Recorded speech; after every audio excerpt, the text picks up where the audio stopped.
Exodus Kapitulo 32. Ang Gintong Baka. Nang mainip ang mga tao sa tagal ni Moises na bumaba ng bundok, nagtipon sila kay Aaron at sinabi, "Ay gawa mo kami ng Diyos na mangguna sa amin, dahil hindi natin alam kung ano na ang nangyari kay Moises na naglabas sa atin sa Ehipto." Sumagot si Aaron, "Kunin niyo ang mga hikaw na ginto na suot ng mga asawa at anak ninyo, at dalhin ninyo sa akin." Kaya kinuha nilang lahat ang gintong mga hikaw at dinala ito kay Aaron. Tinipon ni Aaron ang mga ito tinunaw, at hinudyas na baka. Sinabi ng mga Israelita, "Ito ang Diyos natin na naglabas sa atin sa Ehipto." Pagkakita ni Aaron na sumaya ang mga tao, nagpagawa siya ng altar sa harap ng baka at ipinaalam sa kanila, "Bukas, magdaraos tayo ng pista para sa karangalan ng Panginoon." Kaya kinaumagahan, maagang bumangon ang mga tao at nag-alay ng mga handog na sinusunog at handog para sa mabuting relasyon. Kumain sila at uminom at nilubos ang pagsasaya sa pagsamba sa Diyos Dayosan. Sinabi ng Panginoon kay Moises, "Bumaba ka na dahil nagpapakasama ang mga kababayan mo na inilabas mo sa Ehipto." Napakadali nilang tumalikod sa mga itinuro ko sa kanila. Gumawa sila ng Diyos-Diyos ang baka at sinamba nila ito. Naghandog ang mga Israelita sa Diyos-Diyos ang ito at sinabi, "Ito ang Diyos natin na naglabas sa atin sa Ehipto." At sinabi pa ng Panginoon kay Moises, "Nakita ko kung gaano katigas ang ulo ng mga taong ito. Kaya pabayaan mong lipulin ko sila ng matindi kong galit. Ikaw na lang at ang mga angkan mo ang gagawin kong dakilang bansa." Pero nagmakaawa si Moises sa Panginoon na kanyang Diyos, "O Panginoon, bakit po ninyo ipapalasap ang galit nyo sa inyong mga mamamayang inilabas ninyo sa Ehipto sa pamamagitan ng dakilang niyong kapangyarihan? Ano na lang po ang sasabihin ng mga Egyptyo? Na kinuha po ninyo ang inyong mga mamamayan sa Ehipto para patayin sa kabundukan at mawala sila sa mundo. O, Panginoon, huwag po ninyong ituloy ang matinding galit ninyo sa kanila, huwag ninyo silang papatayin. Alalahanin po ninyo ang ipinangako nyo sa inyong lingkod na sina Abraham, Isaac, at Jacob na pararamihin ninyo ang lahi nila na kasendami ng bituin sa langit, at ibibigay ninyo sa lahi nila ang lahat ng lupaing ipinangako ninyo sa kanila, at magiging kanila ito magpakailanman." Kaya hindi na itinuloy ng Panginoon ang plano niyang pagpatay sa kanyang mga mamamayan. Bumaba si Moises ng bundok na dala ang dalawang malalapad na batong sinulatan ng mga utos ng Diyos. Nakasulat ang mga utos sa harap at likod ng bato. Ang Diyos mismo ang gumawa at sumulat nito. Nang marinig ni Josue ang kaguluhan ng mga tao, sinabi niya kay Moises, "Parang may ingay ng digmaan sa kampo." Sumagot si Moises, "Hindi ingay ng digmaan ang naririnig ko kundi ingay ng mga awitan." Nang malapit na si Moises sa kampo, nakita niya ang Diyos-Diyos ang baka at ang pagsasayaw ng mga tao, kaya nagalit siya ng matindi. Inihagis niya sa paanan ng bundok ang malalapad na bato na dala niya, at nabiyak ang mga ito. Pagkatapos, kinuha niya ang Diyos-Diyos ang baka na ginawa nila, at sinunog ito.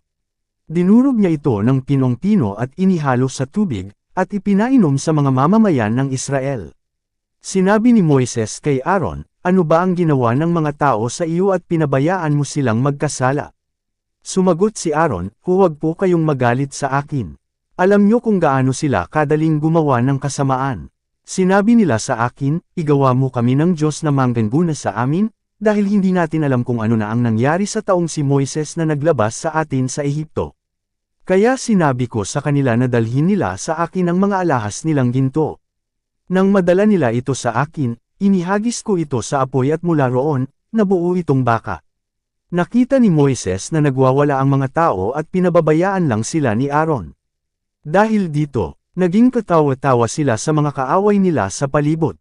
Kaya tumayo si Moises sa pintuan ng kampo at sumigaw, "Sinuman sa inyo na pumapanig sa Panginoon, lumapit sa akin." At nagtipon sa kanya ang lahat ng mga Levita. Sinabi ni Moises sa kanila, "Sinasabi ng Panginoon, ang Diyos ng Israel, na isukbit ng bawat isa sa inyo ang mga espada ninyo, libutin ninyo ang buong kampo, at patayin ninyo ang masasamang taong ito kahit na kapatid pa ninyo, kaibigan o kapitbahay." Sinunod ng mga Levita ang iniutos sa kanila ni Moises, at ng araw na iyon 3,000 ang taong namatay. Sinabi ni Moises sa mga Levita, "Ibinukod kayo ng Panginoon sa araw na ito, dahil pinagpapatay ninyo kahit mga anak ninyo at mga kapatid. Kaya binasbasan niya kayo sa araw na ito. Nang sumunod na araw, sinabi ni Moises sa mga tao, nakagawa kayo ng malaking kasalanan. Pero aakyat ako ngayon sa bundok, doon sa Panginoon, baka matulungan ko kayong mapatawad sa inyong mga kasalanan. Kaya bumalik si Moises sa Panginoon at sinabi, O Panginoon, malaking kasalanan po ang nagawa ng mga taong ito. Gumawa sila ng Diyos na ginto. Pero ngayon, patawarin niyo po sila sa kanilang mga kasalanan. Kung hindi ninyo sila mapapatawad, burahin na lang ninyo ang aking pangalan sa aklat na sinulatan niyo ng pangalan ng inyong mga mamamayan. Sumagot ang Panginoon kay Moises, kung sino ang nagkasala sa akin, ang pangalan niya ang buburahin ko sa aklat ko. Lumakad ka na at pangunahan ang mga tao papunta sa lugar na sinabi ko sa iyo, at pangungunahan kayo ng anghel ko. Pero darating ang panahon na paparusahan ko sila sa mga kasalanan nila. At nagpadala ang Panginoon ng mga karamdaman sa mga Israelita dahil sinamba nila ang Diyos ang baka na ginawa ni Aaron. Exodus Kapitulo 33. Sinabi ng Panginoon kay Moises, umalis ka sa lugar na ito kasama ang mga mamamayang inilabas mo sa Ehipto, at pumunta kayo sa lupaing ipinangako ko kina Abraham, Isaac, at Jacob. Sinabi ko sa kanila noon na ibibigay ko ang mga lupaing ito sa kanilang mga salinlahi. Pauunahin ko ang anghel sa inyo, at itataboy ko ang mga Kananeo, Amoaryo, Heteo, Pereza, Hivo at Jebuso sa lugar na iyon. Kayo lang ang pupunta roon sa maganda at masaganang lupain, hindi ko kayo sasamahan dahil matigas ang mga ulo ninyo, at baka mapatay ko pa kayo habang nasa daan. Nang marinig ng mga tao ang masasakit na salitang ito, labis silang nalungkot at hindi nila isinuot ang kanilang mga alahas.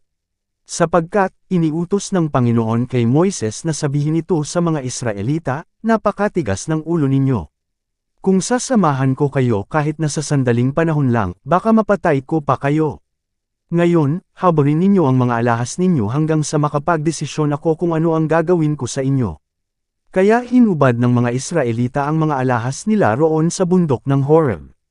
Ang toldang tipanan. Nakaugalian na ni Moises na itayo ang toldo malayo sa kampo. Ang toldang ito ay tinatawag na toldang tipanan. Pumupunta sa toldang ito ang sinumang gustong malaman ang kalooban ng Panginoon. Sa tuwing papasok si Moises sa tolda, tumatayo ang mga tao sa pintuan ng mga tolda nila. Tinitingnan nila si Moises hanggang sa makapasok siya sa tolda. At habang naroon si Moises sa loob, bumababa ang makapal na ulap sa pintuan ng tolda habang nakikipag-usap ang Panginoon sa kanya. At kapag nakita ng mga tao ang makapal na ulap sa pintuan ng tolda, tumatayo sila at sumasamba sa Panginoon sa may pintuan ng tolda nila. Kapag nakikipag-usap ang Panginoon kay Moises, magkaharap sila, katulad ng magkaibigan na nagkukwentuhan. Pagkatapos, bumabalik si Moises sa kampo, pero ang binata niyang lingkod na si Josue na anak ni Nun ay nananatili sa tolda. Nakita ni Moises ang makapangyarihang presensya ng Diyos. Sinabi ni Moises sa Panginoon, lagi po ninyong sinasabi sa akin na pangunahan ko ang inyong mga mamamayan sa pagpunta sa lupaing ipinangako ninyo, pero hindi pa po ninyo ipinapalam kung sino ang pasasamahin ninyo sa akin. Sinabi pa po ninyo na kilalang kilala niyo ako at nalulugod kayo sa akin.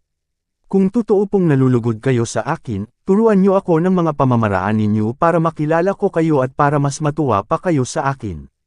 Alalahanin po ninyong ang bansang ito ay bayan ninyo. Sumagot ang Panginoon, ako mismo ang sasama sa iyo, at bibigyan kita ng kapahingahan. Sinabi ni Moises sa kanya, kung hindi po ninyo kami sasamahan, huwag niyo na lang po kaming paalisan sa lugar na ito. Dahil paano po malalaman ng iba na nalulugod kayo sa akin at sa inyong mga mamamayan kung hindi nyo kami sasamahan? At paano po nila malalaman na espesyal kaming mga mamamayan kaysa sa ibang mamamayan sa mundo? Sumagot ang Panginoon kay Moises, gagawin ko ang ipinapakiusap mo, dahil nalulugod ako sa iyo at kilalang kilala kita. Sinabi ni Moises, ipakita po ninyo sa akin ngayon ang makapangyarihang presensya ninyo. Sumagot ang Panginoon, ipapakita ko sa iyo ang lahat ng kabutihan ko, at ipapaalam ko sa iyo ang pangalan ko, ang Panginoon. Mahahabag ako sa gusto kong kahabagan, maaawa ako sa gusto kong kawan. Pero hindi ko ipapakita sa iyo ang aking mukha dahil walang taong nakakita sa mukha ko nang nabuhay. Sinabi ng Panginoon, tumayo ka rito sa bato malapit sa akin. At habang dumadaan ang makapangyarihan presensya ko, Ipapasok kita sa siwang ng bato at tatakpan kita ng aking kamay hanggang sa makadaan ako. Pagkatapos, tatanggalin ko ang kamay ko at makikita mo ang likod ko, pero hindi ang aking mukha.